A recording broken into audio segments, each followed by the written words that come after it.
غسل سے بدن کو پاک و صاف رکھنا ایک اسلامی حکم ہے۔ نبی پاک صلی اللہ علیہ وآلہ وسلم کے غسل کرنے کا وہ طریقہ جسے میڈیکل سائنس بھی ماننے پر مجبور ہے۔ آپ غسل کرتے وقت یہ غلطیاں تو نہیں کر رہے؟ غسل کرنے میں وہ غلطیاں جن کی وجہ سے ایک مسلمان تمام عمر ناپاک رہتا ہے۔ بسم اللہ الرحمن الرحیم۔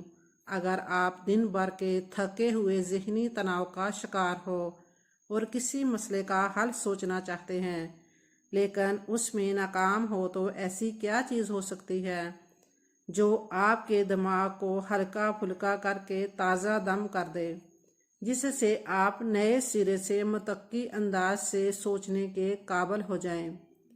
شاید آپ کا جواب ایک بھرپور نیند لینا، کوئی مزیدار چیز کھانا یا ٹی وی دیکھنا ہو، لیکن آپ کا جواب غلط ہے۔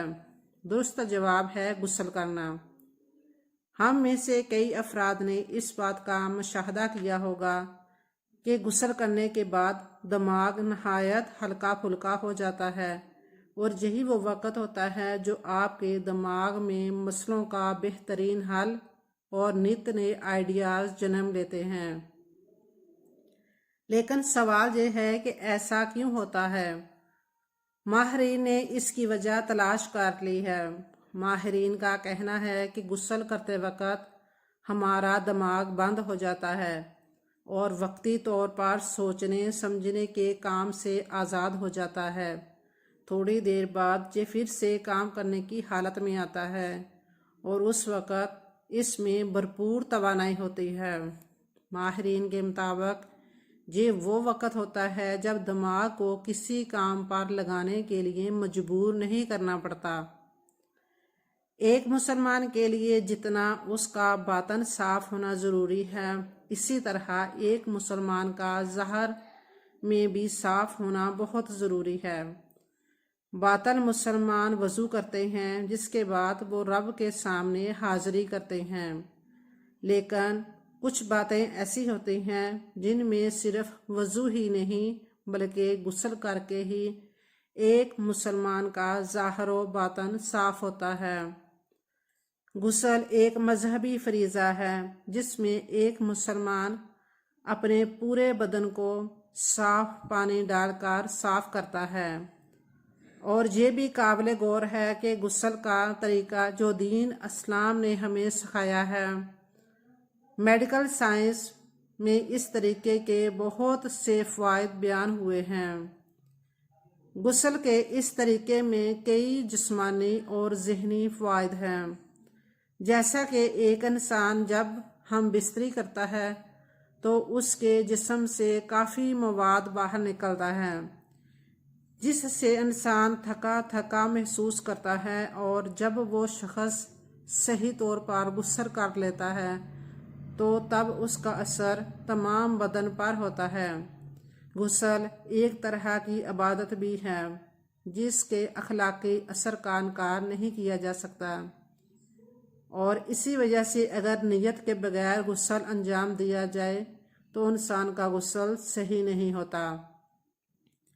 غسل کا دوہرا اثر ہوتا ہے، ایک جسم پر اور دوسرا انسان کی روح پر، تاکہ روح کو اللہ اور اللہ کے احکام کی طرف حرکت دے اور جسم کو پاکیزگی کی طرف۔ ان سب کے علاوہ غسل سے بدن کو پاک و صاف رکھنا ایک اسلامی حکم ہے۔ غسل کرنے سے ایک انسانی جسم میں خون کی گردش کا عمل دوبارہ اپنی حالت میں صحیح طور پر آ جاتا ہے، اور سب سے اہم فائدہ یہ ہے کہ غسل کے بعد ایک انسان اپنے رب کے سامنے پاک و صاف کھڑا ہو کر اس کی عبادت کرتا ہے۔ حضرت انس رضی اللہ تعالیٰ عنہ سے مروی ہے کہ حضور نبی اکرم صلی اللہ علیہ وآلہ وسلم جب بیت الخلاء میں داخل ہوتے تھے تو کہتے، اے اللہ، بے شک میں خبیث جن اور خبیث جنیوں سے تیری پناہ مانگتا ہوں۔ ام المومنین حضرت عائشہ صدیقہ رضی اللہ تعالیٰ عنہ بیان کرتی ہیں کہ حضور نبی اکرم صلی اللہ علیہ وآلہ وسلم جب غسل کرتے تو پہلے دونوں ہاتھ دھوتے، پھر دائیں ہاتھ سے بائیں ہاتھ پر پانی ڈال کر استنجا کرتے، اس کے بعد مکمل وضو کرتے، پھر پانی لے کر سر پر ڈالتے اور انگلیوں کی مدد سے بالوں کی جڑوں تک پانی پہنچاتے۔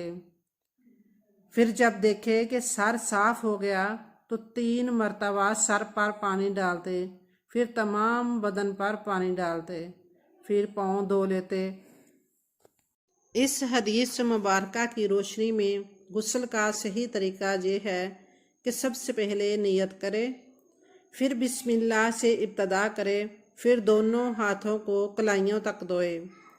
اگر بدن پر نجاست لگی ہو تو اسے دھوئے، پھر استنجا کرے، خواہ نجاست لگی ہو یا نہ لگی ہو، پھر وضو کرے جس طرح نماز کے لیے کیا جاتا ہے۔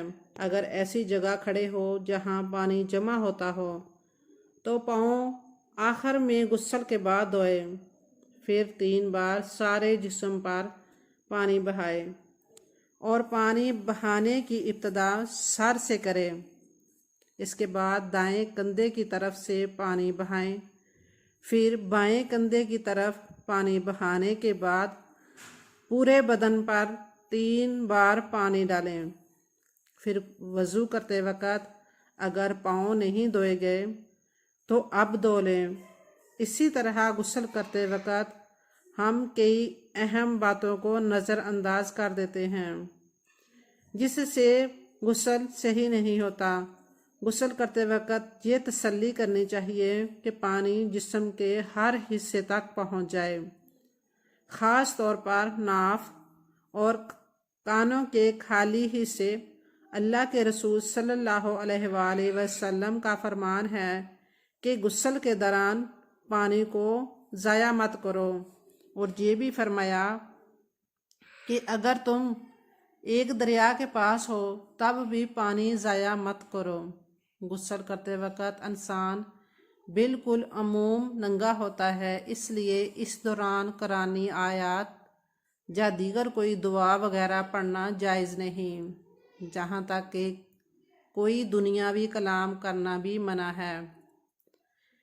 اگر اسی طریقے پر غسل کیا جائے جو طریقہ ہمیں حضرت محمد صلی اللہ علیہ وآلہ وسلم نے سکھایا ہے تو ہم کئی طرح کی بیماریوں اور پریشانیوں سے محفوظ رہیں گے، کیونکہ آپ صلی اللہ علیہ وآلہ وسلم کا ہر ایک عمل دینی اور دنیاوی لحاظ سے کامیابی کا سرٹیفکیٹ ہے۔